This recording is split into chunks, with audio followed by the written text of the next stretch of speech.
So many people right now in Britain and across the world, through a massive propaganda campaign, believe that Israel is committing genocide. They actually believe it. Yeah? The figures are fucking ridiculous. It's a joke. It's a joke if you actually look at the figures, look at the demographical change in Gaza.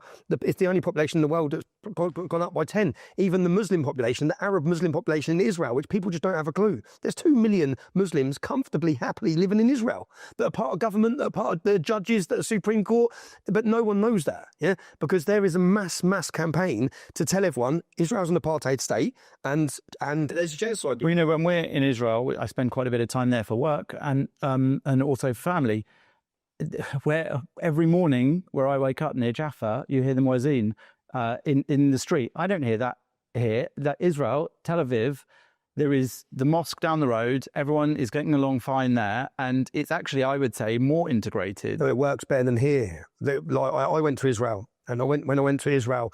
2016, right? 2016, yeah. And I went there on a search mission, because I thought I talk about these issues a lot, yeah? What do I actually know?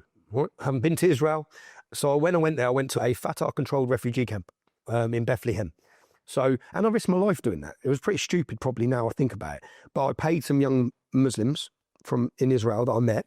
I said, right, I want to get into the refugee camp. And I went with my friend from school. There's pictures of us. He's a black lad. There's pictures of us when they say I'm a Zionist because I'm wearing the kippah near the Wailing Wall. But I'm with my mate. We're just my mate from school, and he likes history, yeah? And we grew up together. And so I said, come to Israel. And when we went to Israel, I was like, right, I've sorted it. We're going to go, because you know when you go to Israel, there's do not go past here. There's all these big signs, the danger zones.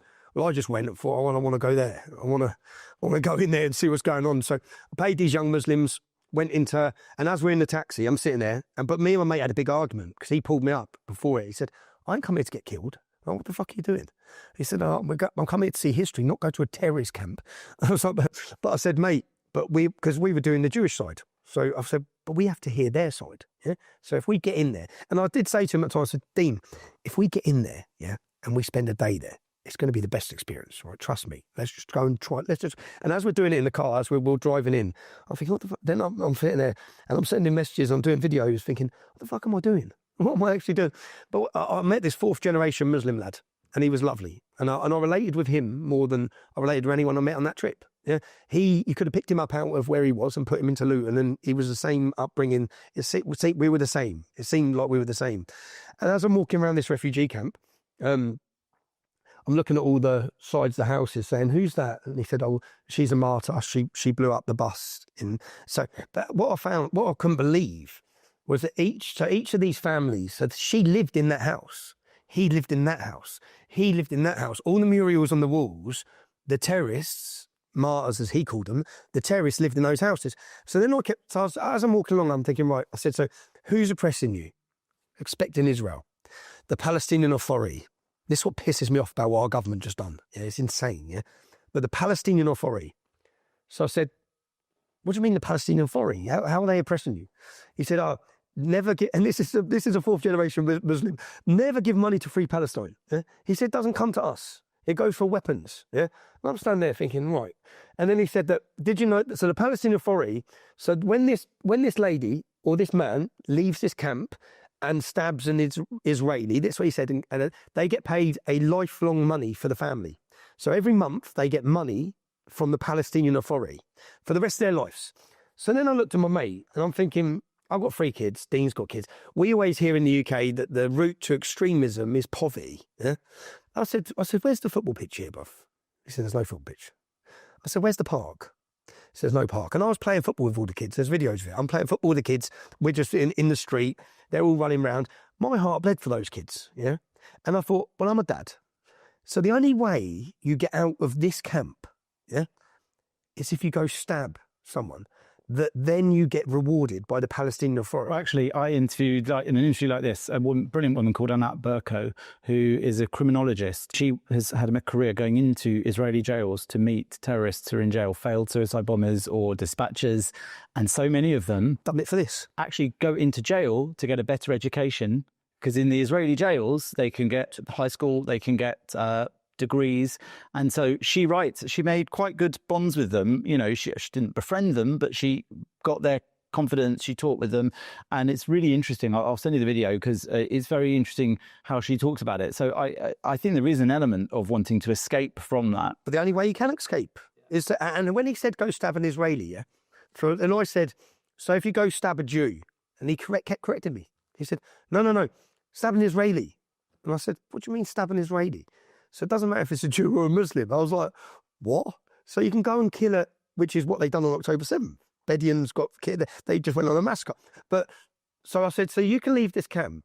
And it just threw my whole head. Like, because I always thought it was jihad. I thought every element of it was jihad. But then I started looking and thinking, well, these men are just mercenaries. These men are just being financially rewarded to go stab someone from Israel to get their family out of this poverty-stricken 4th, 5th generation. Like the lad says, I'm a 4th generation refugee. My children will be 5th, his will be 6th, theirs will be 7th. We're never leaving this camp. And he said, because it works, and it does work, because I left that camp wanting to give them money. Yeah. So he said, they bring Western politicians here, they walk them around this place, they look at the oppression, yeah. But he didn't mention Israel once. All was about the Palestinian Authority. So then I went and started looking up the Palestinian Authority. Who funds the Palestinian Authority? We do, British taxpayers' money. I couldn't believe it. Who have we just recognised and give a state? We've just recognised the Palestinian state for the Palestinian Authority. So the people in charge of now the state that the British government recognise and fund are the people paying people to go and kill people. You couldn't make it up. I went on this fact-finding mission to Israel. When I got back to Israel after this, I sat the gentleman down with cameras on him. I felt terrible, yeah? But I sat him down and said, can I tell you who I am? And he was like, what? And I said, have you heard of the English Defence League? He said, yeah. I said, so my name's Tommy. I'm founder of the English Defence League. And he was like, he was upset, visibly upset, but he said, why? Why would you have done this? I said, because I had to hear your story, bruv. I had to hear your story. And I wanted to hear your story. And then as I'm in Israel, so on the way back, we're going, there's 1,000 young Arabs, yeah? 1,000 young Arabs. There's someone with a Kalashnikov machine gun. I've got an I Love Israel t-shirt on, yeah? So I said, pull over. And the Arabs are racing camels. So I said, pull over the car. So we pull over the car and I get out and I video and I think, right, Trump had just got elected, yeah? So I think, let's see, I'm thinking someone's going to go mad at me and say stuff about my t-shirt. No one give a shit. No one batted an eyelid. So as I went over and I'm talking to them all about Trump, they all love Trump. Yeah? They said, America strongman. We need this is all the Muslims. We need America strongman. And then I'm asking them, and as we're doing this, there's Jewish families having a picnic. Yeah. So there's 1,000 young Arab Muslim men and Jewish families having a picnic. You couldn't do that in London. Okay? You couldn't visibly have Jewish families sitting having a picnic with 1,000 young Pakistani men, because that family will be getting shit. Yeah. Now that's a fact. Whereas in Israel, so I thought, well, this works better than in the UK.